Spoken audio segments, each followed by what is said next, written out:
Amélie Pelé pour le tirer. Boli dans l'axe, Marcel Desailly au second poteau, et but! But de Boli! La France compte une poignée de villes qui vibrent inlassablement au rythme du ballon rond. Mais Marseille, c'est encore un autre niveau. Au cours du XXe siècle, Notre-Dame de la Garde a vu passer des icônes au stade Vélodrome. Bembarek, Zatelli, Skoblar, Magnusson, Trésor, dans l'émoi comme dans le désarroi, dans l'effervescence comme dans la grandiloquence. La cité phocéenne est un ovni qui chante, crie, pleure et respire au quotidien le football d'un amour passionnel dans un pays qui cherche encore son premier représentant pour soulever la coupe aux grandes oreilles. Et pour remédier à ce désastre, il fallait forcément une révolution.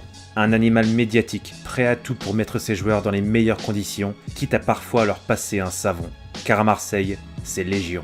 Avec une équipe de rêve et grâce à un président aussi charismatique que controversé, les Olympiens sont devenus à tout jamais les premiers. Aux armes de tout un pays, comment l'Olympique de Marseille, sous l'ère de Bernard Tapie, a marqué à tout jamais l'histoire du football français? Réponse dans Un max d'épopée.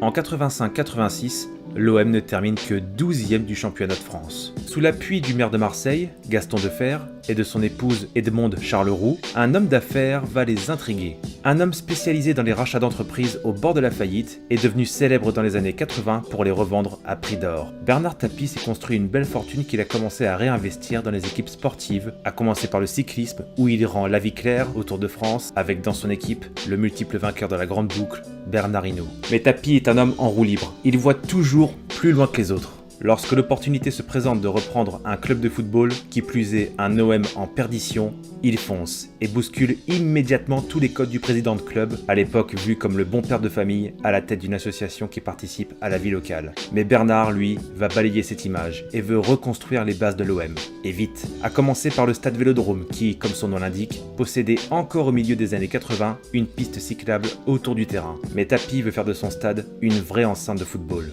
Au revoir à la piste cyclable, on y ajoute des sièges à la place pour rapprocher le public du terrain. Ça, c'est pour l'arène. Maintenant, sur le plan sportif, Tapie, là encore, va taper du poing sur la table. Stop aux objectifs modestes, stop à cet esprit de défaite qui tend peu à peu à être accepté en France. Avec l'argent, on peut faire beaucoup, mais on peut aussi mal s'entourer. Tapie, lui, s'est posé les bonnes questions dès le départ, pour justement bien s'entourer. Qui est l'homme ayant reconduit l'équipe de France vers les sommets dans les années 80? Évidemment, c'est l'ex-sélectionneur des Bleus, Michel Hidalgo, que Tapie va nommer à la direction sportive, et Gérard Banide, ex-adjoint des Bleus, comme nouvel entraîneur de l'OM. Mais ce qui intrigue, c'est que Tapie, il va surtout investir l'argent de sa propre poche. Mais en affichant en plus son dévouement sans faille pour l'OM, Tapie devient très vite populaire aux yeux des supporters marseillais. Et le recrutement dès l'été 86 le reflète, avec d'abord un défenseur de classe mondiale, finaliste des 2 dernières Coupes du Monde en 82 et 86, l'Allemand Karl-Heinz Forster. Et bien sûr quelques internationaux français champions d'Europe en 84 avec les Bleus, Alain Giresse et Jean-François Domergue. Mais la meilleure recrue qui va absolument tout changer en attaque, c'est un nordiste, un petit gabarit qui vient de passer une saison à Bruges, un certain Jean-Pierre Papin, 22 ans. Grâce à ses superbes individualités, l'OM va déjà concurrencer le meilleur club français de l'époque, les Girondins de Bordeaux. Marseille et sa production de jeu flamboyante termineront dauphins du championnat en 87, derrière les hommes d'Aimé Jacquet, et s'inclineront en finale de la Coupe de France, toujours face à Bordeaux, qui signe donc le doublé et qui laissera son billet en Coupe des Coupes à l'OM. Tapie pouvait difficilement rêver mieux. Dès la fin de sa première saison en tant que président, Marseille est déjà européen. En plus du retour de prêt du jeune Eric Dimeco, qui sera titulaire indiscutable au poste d'arrière-gauche, l'OM réalise sa première épopée européenne en atteignant le dernier carré de la Coupe des Coupes en 88, au terme d'une demi-finale perdue contre l'Ajax Amsterdam. Mais ce beau parcours sur le vieux continent sera terni par une mauvaise saison en championnat, où ils ne finissent que 6e, malgré un JPP qui empile les buts et finira meilleur buteur de D1 avec 19 réalisations. Et Papin va encore monter en puissance. Seulement voilà, pas encore de trophée à la clé, pas d'Europe la saison suivante. Ce qui va coûter à Gérard Banide sa place d'entraîneur. Il sera remplacé à la surprise générale par un jeune coach sans expérience. L'ancien gardien de l'OM devient son nouvel entraîneur. Gérard Gilly et son discours droit au but vont transcender le vestiaire. Du caractère. Voilà ce qui manquait à cette équipe. Mais celui qui va s'installer petit à petit dans l'effectif marseillais, c'est Franck Sauzet, recruté à Sochaux avant la saison 88-89 et qui peut jouer à la fois milieu de terrain et libéraux. L'OM semble enfin plus conquérant que jamais. L'équipe est belle, mais celui qui l'a fait gagner, ne vous y trompez pas, c'est lui, l'auteur des fameuses papinades. JPP, encore lui, terminera encore meilleur buteur du championnat de France et permettra à l'OM de s'installer au sommet du football français en signant le doublé Coupe Championnat en 1989. Chaque saison, le club olympien se renforce à coups de millions dépensés par son président, faisant de Marseille un club très riche, parmi les plus riches d'Europe avec le Grand Milan. Mais comme vous le savez, l'argent ne fait pas toujours le bonheur, la condition pour pouvoir grandir, c'est de savoir être prudent quand il le faut et surtout bien dépenser son argent. Et c'est là que Marseille avait toujours un temps d'avance sur les autres dans son approche et qui faisait que ce club, à son époque, était vraiment moderne. L'OM recrute malin en affaiblissant ses concurrents directs, d'abord Bordeaux en attirant Jean Tigana, puis ensuite Monaco en faisant signer Manuel Amoros. Et enfin, bien sûr, le Brésilien Carlos Moser, le défenseur du Benfica, va rejoindre les rangs marseillais, un profil utile à la fois dans la relance et dans l'assise défensive. Puis on va cibler des joueurs étrangers, d'abord avec l'Uruguayen Enzo Francescoli, et enfin celui qui deviendra une star dans la cité phocéenne. Tapie sort le chèque pour s'attacher les services du milieu offensif anglais de Tottenham, Chris Waddle, environ 7 millions d'euros, soit à l'époque le 3e transfert le plus cher de l'histoire. Encore une fois, l'OM n'a pas chômé au mercato, même si l'adaptation de Waddle sera assez lente. Entre la chaleur méditerranéenne et la barrière de la langue, Waddle n'est pas encore magique et souffre de son placement tactique. Second attaquant derrière Papin, Gérard Gilly tentant de créer un duo sur le terrain. Mais cela ne fonctionne pas. Alors pour la petite histoire, Chris va dessiner une petite croix sur le papier de Gilly qui le replacera à sa demande sur l'aile droite afin de faire parler son magnifique pied gauche. Et oui, Waddle va faire fureur avec son faux pied. Ça tombe bien, le prochain match, c'est contre Paris. Waddle est titularisé sur le flanc droit, Francescoli à gauche et Papin 9 de cœur, et le Mistral va souffler très fort. Waddle devient ce soir-là un phénomène. Non, il n'y a pas hors-jeu, et hop là! Le patient anglais décroche les étoiles dans le ciel marseillais pour les mettre dans les yeux de ses supporters. C'est ainsi que Waddle devint Magic Chris. Et vous connaissez le refrain par cœur, lorsqu'une équipe domine la D1 française, il est temps de s'attaquer à l'Europe. Saison 89-90, Marseille attire le grand espoir des milieux défensifs formé à la prestigieuse académie nantaise, un certain Didier Deschamps. À l'époque, la Coupe des clubs champions européens ne possède pas encore de phase de poule, et les hommes de Gérard Gilly auront raison des Danois de Brøndby au premier tour, de l'AEK Athènes au second, puis du CSKA Sofia en quart de finale. L'OM se hisse donc dans le dernier carré de la compétition pour y affronter le grand Benfica Lisbonne, un très gros morceau à l'époque. À l'aller, dans un vélodrome plein à craquer, malgré une ouverture du score précoce de Lisboète, Marseille remporte le premier round grâce à des réalisations de Sauzet et Papin. La domination des Phocéens est impressionnante. Ils peuvent même nourrir des regrets de n'avoir gagné que 2-1 avec ce but encaissé à domicile qui fait tâche. Au retour, devant une affluence incroyable de 100 000 fans du Benfica, les deux équipes se craignent. L'ossature marseillaise est bien en place, quelque peu éprouvée physiquement après son match du week-end contre Bordeaux, mais un match nul leur suffit pour disputer la finale à Vienne. Quand soudain... Ah, il le met de la main! Il le met de la main! Il le met du bras!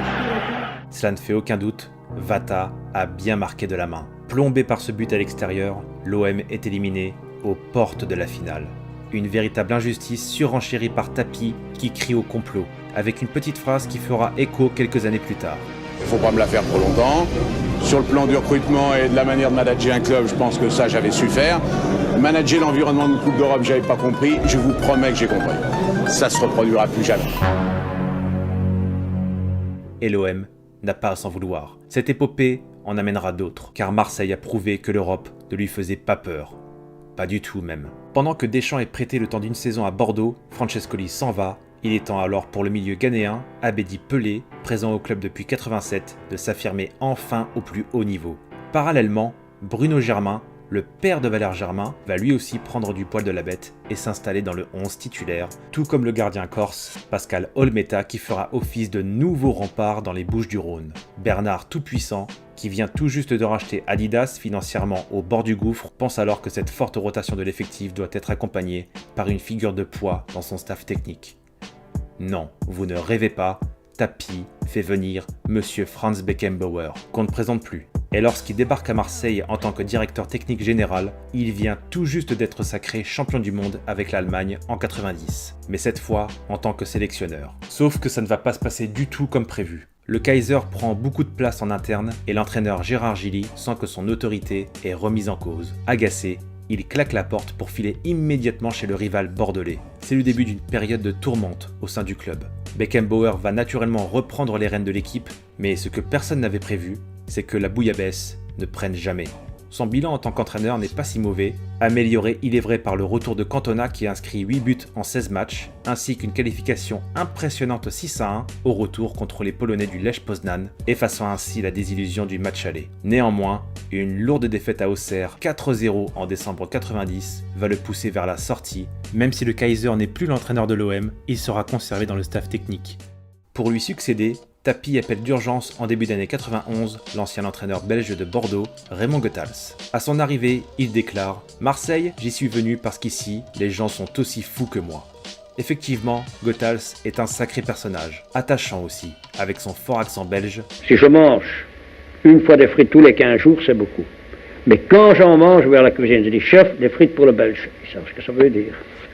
Proche de ses joueurs avec qui il plaisantait souvent comme le rapportait Tapie, mais surtout, Goethals, c'était Raymond Lascience, un fin tacticien, adepte de la défense en zone, et qui va changer le schéma de jeu en passant soit à 3, soit à 5 défenseurs, mais avec à chaque fois un libéro et 2 stoppeurs, dictant la position de ses latéraux selon les circonstances du match, et une seule véritable pointe, JPP, et juste derrière lui, le numéro 10 excentré, Chris Waddle. Alors oui, l'OM est un peu moins spectaculaire qu'avant, offrant un peu plus de rigueur tactique, même si ça ne les empêche pas de temps en temps de mettre quelques taules. Après, tout dépend ce qu'on entend par le mot spectacle. Mieux vaut-il épater le public tout au long de la saison, mais décevoir dans les moments de vérité ?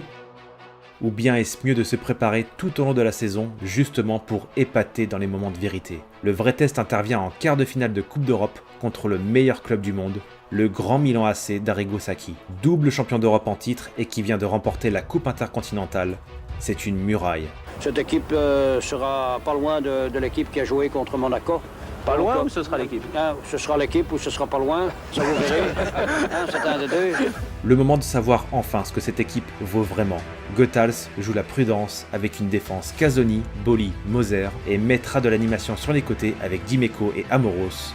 À l'aller, devant les 80 000 spectateurs du Stadio San Siro, Gullit profite d'une mésentente entre Moser et Casoni pour ouvrir la marque, mais l'inévitable Papin égalise rapidement avant la demi-heure de jeu. Le score n'évoluera plus, mais l'OM peut remercier un Pascal Olmeta très sérieux tout au long de la rencontre. C'est une prestation de très haute volée de la part des Marseillais, un excellent résultat à l'extérieur avant de jouer le retour à la maison.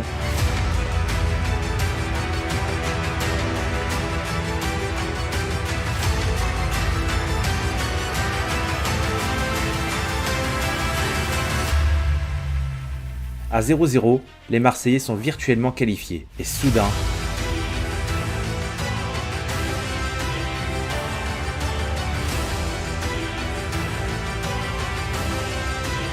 nous approchons alors d'un temps additionnel inoubliable. D'abord, tout le monde pense que l'arbitre siffle à la fin du match, avant que Waddle et les Milanais ne remettent les photographes dehors. Et ensuite, en pleine action, hop, panne d'éclairage. Mais personne n'y prête attention, et Waddle manque de très peu de marquer le but de la soirée. Mais le pylône est toujours défectueux, l'arbitre n'a d'autre choix que d'interrompre la rencontre pendant une dizaine de minutes. Une fois le souci réglé, les Marseillais reviennent sur la pelouse, mais pas les Milanais. Avec la moitié des acteurs présents sur le terrain, le match n'ira pas à son terme. Sur ordre de leurs patrons Adriano Galliani et Silvio Berlusconi, les Rossoneri ne sont pas revenus sur la pelouse, voyant ici une chance de peut-être rejouer le match qu'ils étaient sur le point de perdre.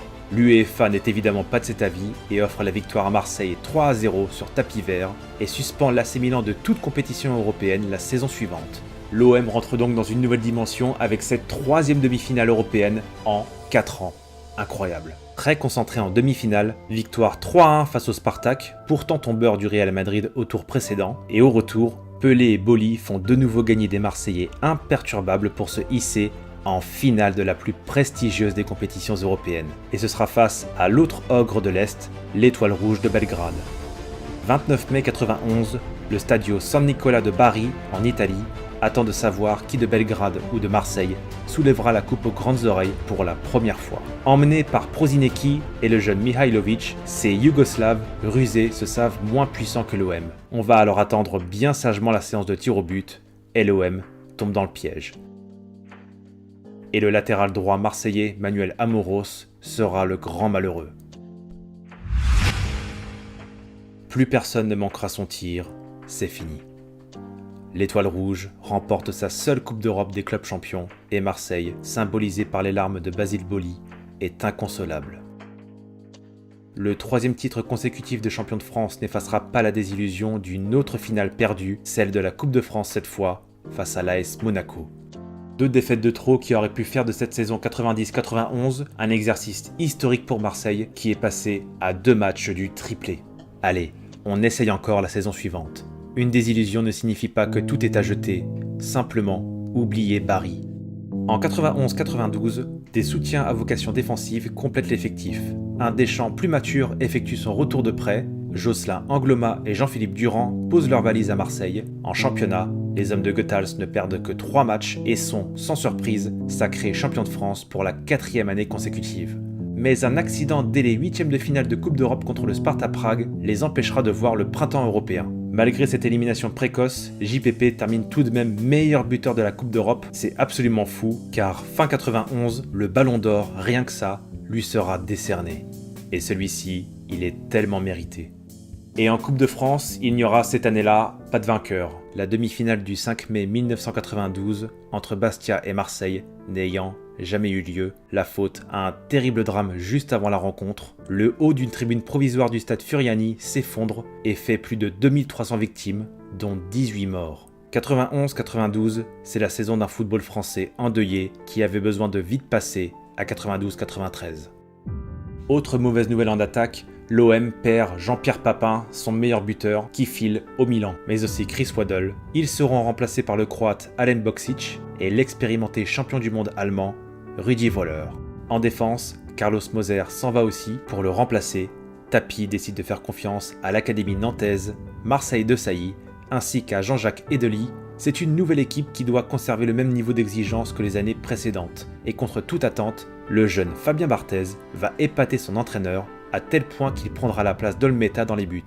Interdiction de faire un faux pas en Coupe d'Europe des clubs champions, rebaptisée en 92 Ligue des champions. Une nouvelle fois, la saison en championnat sera très disputée avec l'AS Monaco et surtout avec le PSG, où Dimeco avait oublié de dire au revoir à Fournier, son ancien coéquipier, parti à Paris.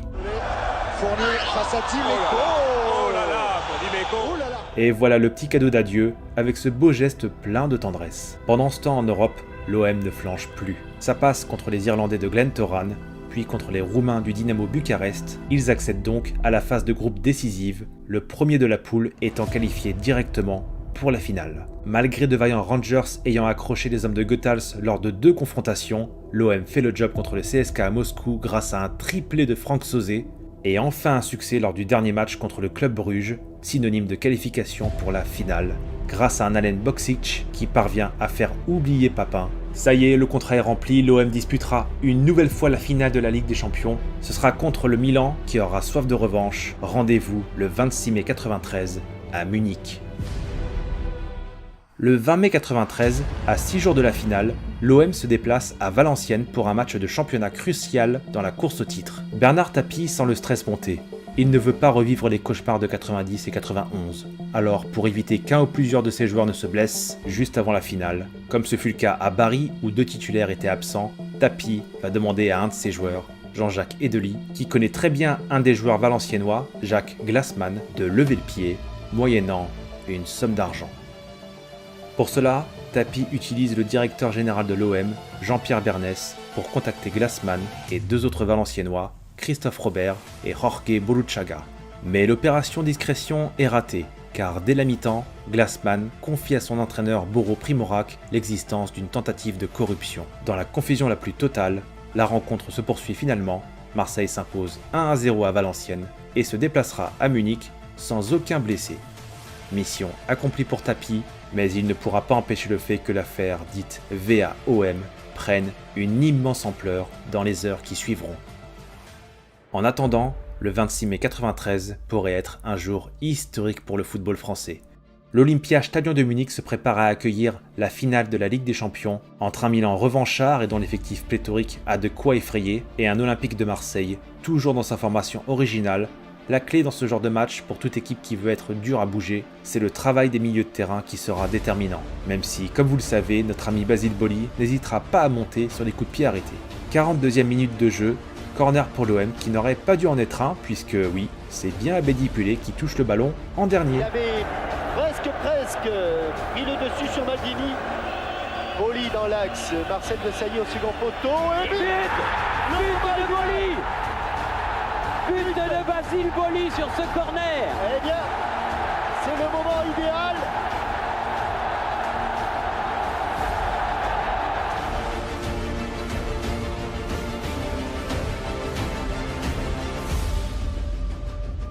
Les tentatives milanaises font trembler tout le monde, sauf Barthez, qui craint des dégâts. Bravo Barthez. Et super arrêt de Barthez. Pendant que ce chrono défile lentement, les supporters marseillais n'en peuvent plus. La France entière retient son souffle.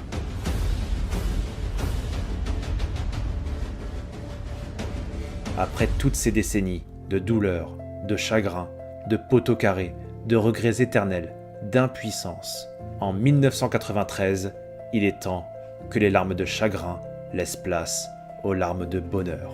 Monsieur Rotlisberger regarde son chrono. Et c'est fini.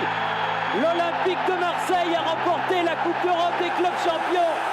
La malédiction des 38 années est passée. Un club français a enfin gagné une Coupe d'Europe. C'est l'Olympique de Marseille, vainqueur du Milan AC par 1-0. Quelle soirée! Quelle soirée, mes amis! Alors que le match n'a pas été spectaculaire, c'est un fait, mais ce n'est qu'un détail. Le plus important, c'est le symbole. Enfin, cette coupe aux grandes oreilles est soulevée par un club français. Qui plus est, par une vraie bande de fadas qui s'est battue bec et ongle pendant plusieurs saisons pour remporter ce Graal tant convoité, avec une rigueur défensive approfondie par le capitaine Dédé tout au long de sa carrière de joueur et aussi d'entraîneur. La sérénité apportée par le regretté Raymond Goethals a tellement aidé ce groupe à se faire mal. L'entraîneur belge nous quittera 11 ans plus tard en 2004, mais celui qui a fait que tout cela est arrivé, c'est lui. Néanmoins, Bernard Tapie divisera toujours l'opinion. Un génie de la communication, un franc-parler assez extraordinaire. Nanar avait ses défauts, bien entendu, mais Nanar, c'est toi, le président, qui a transformé le rêve de la plus grande ville de foot en France en réalité. L'apothéose du public olympien va contaminer la Canebière. Seulement 3 jours après la finale de la Ligue des Champions remportée, Marseille ne fait qu'une bouchée du Paris Saint-Germain lors d'un succès 3-1 et sera sacré champion de France pour la 5e saison consécutive. Cela semble irréel, pourtant, le passé va rattraper Bernard Tapie. Car les révélations de corruption dans l'affaire VAOM vont précipiter l'Olympique de Marseille dans un cauchemar. Leur titre de champion de France en 93 leur sera retiré, ils ne pourront pas défendre leur Coupe d'Europe la saison suivante. Pire, la Ligue va reléguer le club olympien en seconde division. Même si l'OM signe son retour dans l'élite en 96, ses stars ayant déserté pour la plupart, ce club n'est plus que l'ombre de ce qu'il fut autrefois. Quant à Bernard Tapie, après avoir fait appel, il sera condamné par le tribunal à 2 ans de prison, dont 8 mois fermes. Même si évidemment la corruption doit être sanctionnée, cette punition semble tout de même assez disproportionnée. En témoigne cette petite phrase d'Éric de Montgolfier, procureur de la République du tribunal de grande instance de Valenciennes. Si le président de l'OM n'avait pas été Bernard Tapie, il ne serait jamais allé en prison. Les faits ne le méritaient pas. Maintenant, vous m'arrêterez tout de suite en me demandant « Mais attends Max, est-ce que Marseille aurait quand même gagné la Ligue des Champions sans cette affaire VAOM ?» J'aimerais vous répondre, les footeux, mais la vérité, c'est qu'on ne saura jamais à 100%. Même si, et il faut pas l'oublier, un scénario de la rencontre entre Valenciennes et Marseille qui se serait terminé sans trucage, sans corruption et sans blessure, à la fin, Marseille aurait de toute manière remporté la Ligue des Champions. Donc pour moi, et ce n'est que mon avis, cette affaire elle n'est pas assez déterminante pour décrédibiliser le succès de Marseille contre Milan. Même si, et il faut le reconnaître, on n'aura jamais un degré de certitude total. Bon, c'est comme ça. Mais quand vous prenez en compte tous les efforts mis en œuvre par l'OM pendant ces 6 années sous tapis, ce serait quand même très réducteur de résumer cette période magique à un match truqué. Vous venez de le voir, ce club était clairement taillé pour remporter la Ligue des Champions. Ça n'a donc rien d'un accident. Les succès en football sont éphémères, celui-ci plus que les autres. Et Marseille, sous l'air tapis, a réussi à émerveiller la France et l'Europe. En attendant qu'un autre club français remporte peut-être un jour cette compétition si difficile à gagner, oui, les supporters phocéens ont bien raison d'user leur corde vocale sur ce refrain. À jamais les premiers. À jamais les premiers d'avoir cassé cette malédiction des clubs français en Ligue des Champions. Merci Marseille, merci à l'OM, et surtout, merci à toi Bernard. Qu'importe ce que penseront tes détracteurs, cet OM, c'est le tien. Quelle que soit notre opinion sur toi, Nanar restera Nanar, jusqu'à ce que malheureusement, la maladie l'emporte. Cette vidéo, elle est pour toi, mais aussi pour l'OL, puisque c'est bien toi qui as largement contribué à l'arrivée de Jean-Michel Aulas au plus grand club rhodanien. Et on ne peut pas dire que ce fut un échec. Les gens ne réaliseront jamais à quel point tu as tant apporté au football français. Au revoir Nanar, et merci pour tout. Stupide parce qu'on ne devrait pas se mettre dans cet état, mais tant pis, on va pas faire semblant. C'est génial.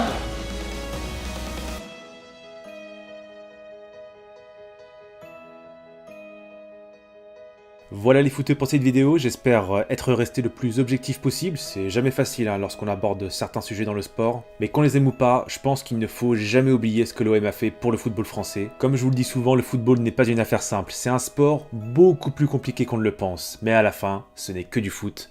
Max à vous.